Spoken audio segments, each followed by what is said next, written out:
Squadron leader Akshay Chopra, आपको क्या लगता है कि क्या ये एक बड़ा कंसर्न है अमेरिका और इजराइल के लिए, बढ़ती हुई कॉस्ट, या नहीं इससे कोई फर्क नहीं पड़ता, वो जब तक अपने ऑब्जेक्टिव्स नहीं पालेंगे वॉर जारी रहेगी?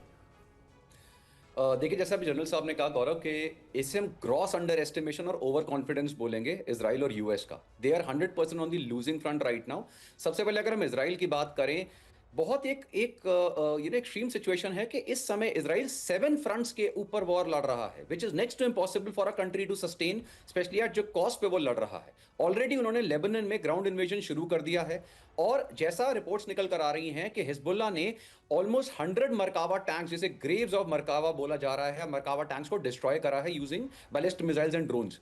अगर इतनी बड़ी डिस्ट्रक्शन उनकी ग्राउंड इन्वेजन में हो रही है, तो ऑफकोर्स जो ईरानियन ग्राउंड इन्वेजन है उसमें इजराइल पार्टिसिपेट नहीं कर सकता, स्पेशली जिन फ्रंट्स पे ऑलरेडी वो लड़ रहा है। उसके साथ अब बात करते हैं यूएस की। देखिए, अगर यूएस गलती से भी ये स्टेप लेता है, अभी जो ट्रंप साहब ने जो 10 दिन का या 5 दिन का पॉज देते रहते हैं, कभी 5 दिन कभी 10 दिन का पॉज देते हैं, this is not for any peace deal, क्योंकि उन्होंने जो 15 पॉइंट रखे हैं पीस डील के लिए, उसमें मैक्सिमम पॉइंट्स ऐसे हैं जिसके ऊपर ईरान ने ऑलरेडी डिक्लाइन कर दिया। इनफैक्ट इजराइल ने भी डिक्लाइन कर दिया है कि हम इन पॉइंट्स पर अग्री नहीं करेंगे, काफी सारे पॉइंट्स पे। तो अभी तो यूएस और इजराइल में भी एक रिफ्ट दिख रही है। लेकिन अगर गलती से भी ये ग्राउंड इन्वेजन होता है, it is bound to fail, और उसके पीछे बहुत सारे रीजंस हैं। देखिए, सबसे पहला रीजन आता है कि ज्योग्राफी। जो ईरान का साइज है वो ये कोई इराक नहीं है, अफगानिस्तान नहीं है। This is a well defended country, जिसमें 6 लाख से ऊपर तो आईआरजीसी को मिलाकर इनके ओवरऑल सोल्जर्स हैं, and they are well trained guerrilla warfare experts, और बहुत ही पावरफुल आर्म्ड आर्मी है। ये कोई रेडिकल फाइटर्स नहीं है, कोई जिहादी फाइटर्स नहीं है, they are very well trained military personnel. इसके साथ साथ आप देखिए, जो एसिमेट्रिक वॉरफेयर है, आईआरजीसी के जो सोल्जर्स हैं वो गुरिल्ला वॉरफेयर के मास्टर्स हैं। और गुरिल्ला वॉरफेयर में आपने हर बार देखा है कि यूएस ट्रूप्स ने मार खाई है, चाहे हम बात करें अफगानिस्तान की, हम बात करें वियतनाम की। आप किसी कंट्री में घुसकर उसको आज की डेट में तो इन्वेड नहीं कर सकते हैं। ऑल्सो ये गौरव इन्वेजन है भी नहीं, क्योंकि जो इन्वेजन फुल फ्लेज इन्वेजन चाहिए उसके लिए 1.5 से 2 लाख सोल्जर्स चाहिए। और इनका जो प्लान है, यूएस का प्लान है, वो है 10,000 प्लस ट्रूप्स को लेकर आना, जिनका एम सिर्फ 2 है ऑब्जेक्टिव्स। नंबर 1, खर्ग आइलैंड पे कैप्चर करना, स्टेट ऑफ हॉर्मुज को ओपन अप करना इमीडिएटली, और थर्ड रहेगा कि इनके जो न्यूक्लियर साइट्स हैं उनको वो भी अगर ऑब्जेक्टिव है कि तो क्या वो पूरा आराम से करने देगा ईरान? खर्ग आइलैंड इतनी आसानी से छोड़ देगा ईरान? ये भी तो देखना है। देखिए, इसी बीच एक बड़ी खबर है, पश्चिम एशिया में जंग के बीच पूर्वी एशिया में हलचल हो रही है। J6 विमानों को ड्रोन में बदलेगा चीन, ये जानकारी आ रही है। ताइवान स्ट्रेट में तैनात हैं 200 J6 विमान। डिस्पोजेबल क्रूज मिसाइलों की तरह लॉन्च करना मकसद है, यानी एक विमान जो कभी इंसान चलाता था अब उसको ड्रोन बना दिया जाएगा और रिमोट से ऑपरेट किया जाएगा, ऐसा कुछ कर रहा है चीन।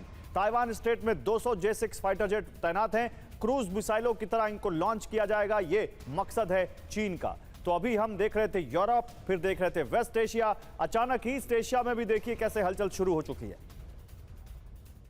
और उत्तरी इजराइल पर हमले का नया वीडियो सामने आया है। हमले के दौरान आसमान में कई धमाके हुए हैं, इंटरसेप्टर के पलटवार से आसमान में धमाके हुए हैं। उत्तरी इजराइल में रात भर सायरन बजते रहे हैं।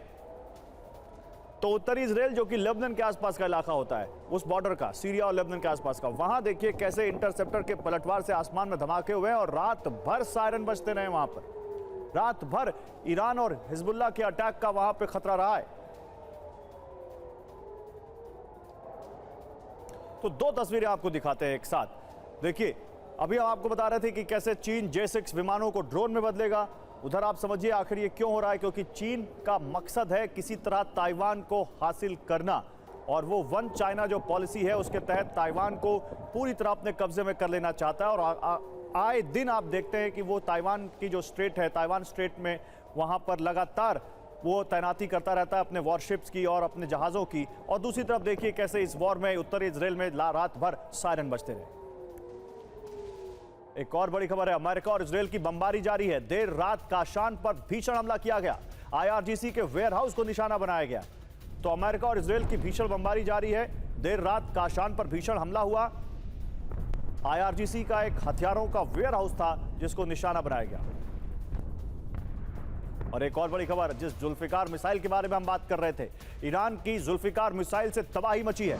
इजराइल पर 400 मिसाइलों से हमला हुआ है। तेल अवीव, हाइफा और डिमोना में तबाही मची है। कासिम मिसाइल से भी भारी तबाही हुई है। और अमेरिका और इजराइल के हथियार स्टॉक तेजी से खत्म हो रहे हैं। डिफेंस सिस्टम के लिए मिसाइलों की भारी किल्लत हो गई है। कुछ हथियारों के स्टॉक में 81% तक की कमी आई है। तो इजराइल और अमेरिका एक ऐसी स्थिति में फंसे हैं जहां तकनीक, ताकत और रणनीति तीनों की असली परीक्षा हो रही है। युद्ध से पहले इजराइल के इस पास अत्याधुनिक मिसाइल सिस्टम का मजबूत स्टॉक था। ये आपको दिखाते हैं अमेरिका और इजराइल में कैसे हथियार संकट आ रहा है। जो वेपन है इनका मिसाइल डिफेंस सिस्टम एरो 2 और एरो 3 जो इजराइल यूज करता है, युद्ध से पहले उसके पास 150 स्टॉक था वहां पे और 16 दिन में 122 इस्तेमाल कर लिए गए, लेकिन यानी 81% के आसपास की कमी वहां पर उनके पास आ चुकी है। डेविड स्लिंग जो उनका एक और वहां पर डिफेंस सिस्टम है, 250 था उनके पास युद्ध से पहले, 135 इस्तेमाल हो गए, 54% की कमी आ चुकी है। ब्लू स्पैरो मिसाइल 100 थी, 56 इस्तेमाल हो गई 16 दिन में। अब देखिए ये 56% की कमी। रैम्पेज मिसाइल 500 थी इनके पास युद्ध से पहले, 16 दिन में 244 इस्तेमाल कर ली, ऑलमोस्ट आधा इनका कम हो गया। दलीला मिसाइल 500 थी, 160 इस्तेमाल हो गई, तो 1/3 तो ये भी इनकी खत्म हो गई। तो धीरे धीरे हथियारों का स्टॉक खत्म हो रहा है जनरल सिवाच। और यहां पर अच्छा चलिए पहले ये तो इजराइल था, अब अमेरिका देख लेते हैं। अभी इजराइल हमने देखा, इजराइल के हथियार अब अटैक एमएस प्लस PRSM जो कि अमेरिका का यहां पर एक बड़ा मिसाइल वो डिफेंस सिस्टम है, नहीं ये मिसाइल है। 700 यहां पर युद्ध से पहले था, 320 खत्म हो गया, नहीं 45% की कमी। थर्ड डिफेंस सिस्टम है, 500 इनके पास था, 198 खत्म हो गए, ऑलमोस्ट 40% की कमी।